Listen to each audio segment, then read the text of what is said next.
आप सभी को मेरा नमस्कार।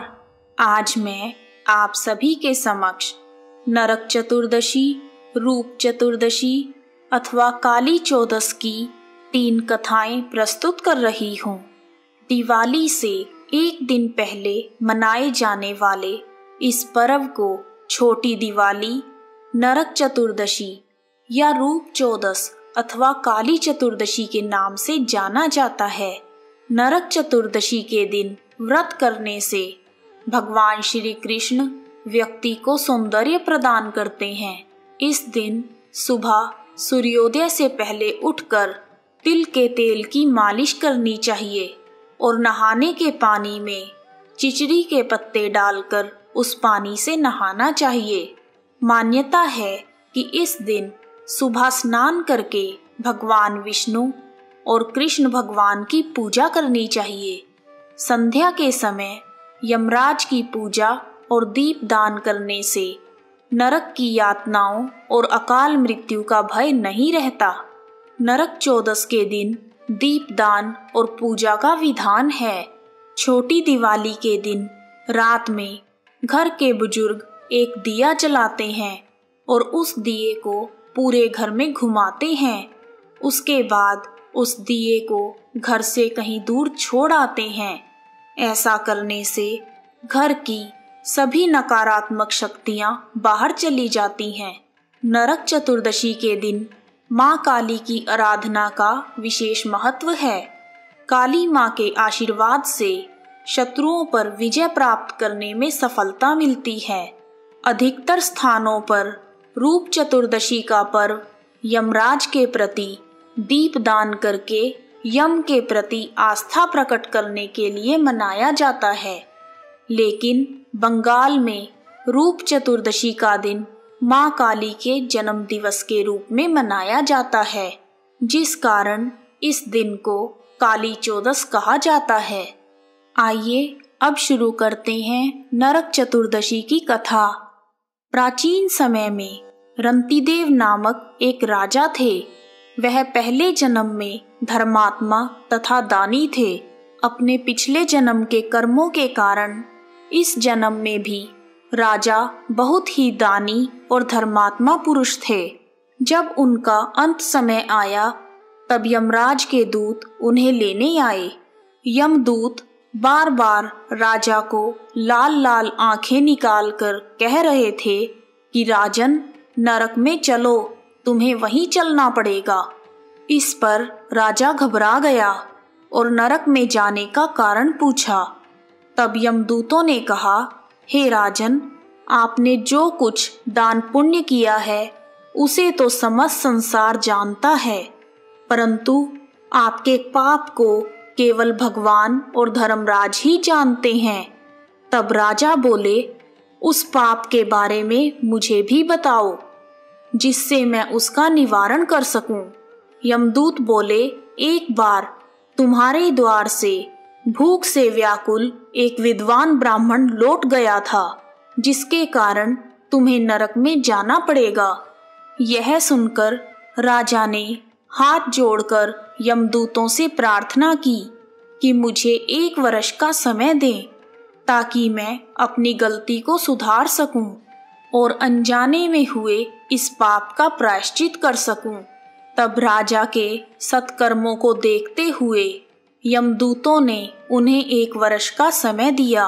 अब राजा अपनी भूल को लेकर बहुत ही पश्चाताप कर रहे थे। साथ ही उन्हें चिंता हो रही थी कि वह इस पाप से मुक्त कैसे होंगे। तब राजा ने ऋषियों के पास जाकर उनसे अपने पाप की मुक्ति का उपाय पूछा। तब ऋषिगण बोले, हे राजन, तुम कार्तिक मास के कृष्ण पक्ष की चतुर्दशी का व्रत करना तथा भगवान श्री कृष्ण का पूजन करना, ब्राह्मणों को भोजन करवाना तथा दान आदि देकर अपने अपराधों के लिए क्षमा याचना करना, तब तुम पाप मुक्त हो जाओगे।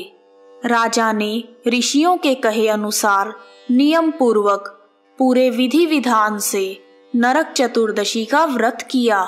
नरक चतुर्दशी के व्रत के प्रभाव से राजा रंतिदेव वैकुंठ लोक को प्राप्त हुए। इस प्रकार नरक चतुर्दशी की पहली पौराणिक कथा पूर्ण हुई। आइए अब जानते हैं रूप चतुर्दशी की पौराणिक कथा। कार्तिक मास की कृष्ण पक्ष की चतुर्दशी को श्री कृष्ण भगवान ने नरकासुर नाम के राक्षस का वध किया था। इसी कारण इस दिन का नाम नरक चतुर्दशी पड़ा। ऐसा कहा जाता है कि किसी स्त्री के हाथों नरकासुर का वध हो सकता था, इसलिए भगवान श्री कृष्ण ने अपनी पत्नी सत्यभामा को सारथी बनाया और सत्यभामा की सहायता से ही श्री कृष्ण भगवान ने नरकासुर का वध किया। नरकासुर ने 16,000 कन्याओं को अपने पास बंदी बना रखा था।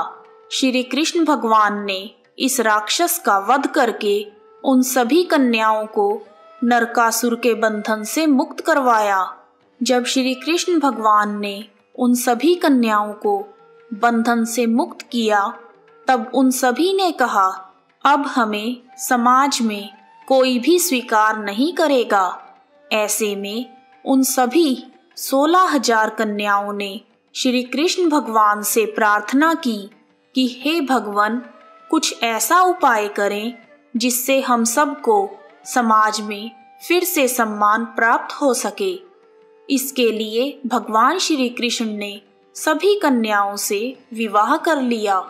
मान्यता है 16,000 कन्याओं को नरकासुर के बंधन से मुक्त करवाने और नरकासुर का वध करने के उपलक्ष्य में ही नरक चतुर्दशी के दिन दीपदान की परंपरा शुरू हुई थी। इस प्रकार रूप चतुर्दशी की पौराणिक कथा पूर्ण हुई। रूप चतुर्दशी की एक अन्य कथा के अनुसार एक समय भारतवर्ष में हिरण्यगर्भ नामक नगर में एक योगी राज रहते थे।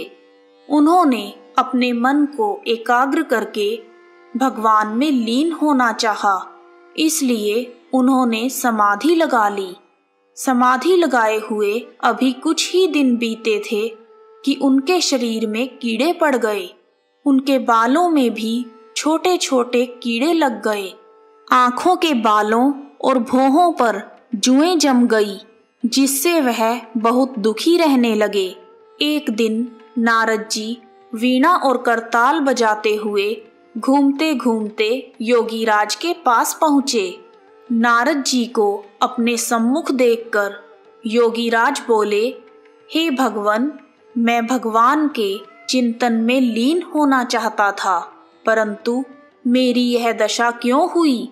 तब नारद जी ने कहा, हे योगीराज, तुम चिंतन करना जानते हो, परंतु देह आचार का पालन करना नहीं जानते, इसलिए तुम्हारी यह दशा हुई है। तब योगीराज ने नारद जी से देह आचार के विषय में पूछा।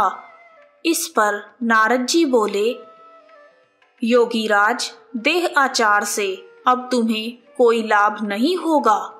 पहले जो मैं तुम्हें बताता हूँ उसे करो, फिर देह आचार के बारे में बताऊंगा।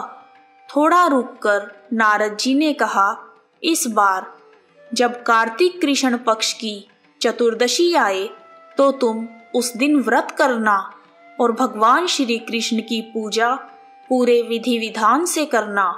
ऐसा करने से तुम्हारा शरीर पहले की तरह स्वस्थ और रूपवान हो जाएगा।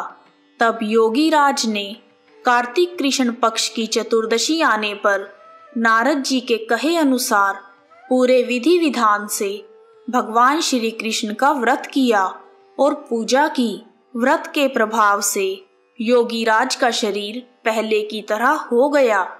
उसी दिन से नरक चतुर्दशी को रूप चतुर्दशी के रूप में भी मनाया जाने लगा।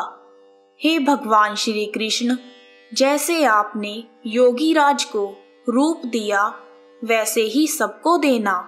इस प्रकार नरक चतुर्दशी, रूप चतुर्दशी अथवा काली चौदस की तीनों कथाएं पूर्ण हुई। कहानी सुनने वालों का भी भला और सुनाने वालों का भी भला। यदि आपको वीडियो पसंद आया है तो कमेंट बॉक्स में जय श्री कृष्णा, जय माँ लक्ष्मी लिखना ना भूलें। आप सभी का हार्दिक धन्यवाद। जय श्री कृष्णा, जय माँ लक्ष्मी।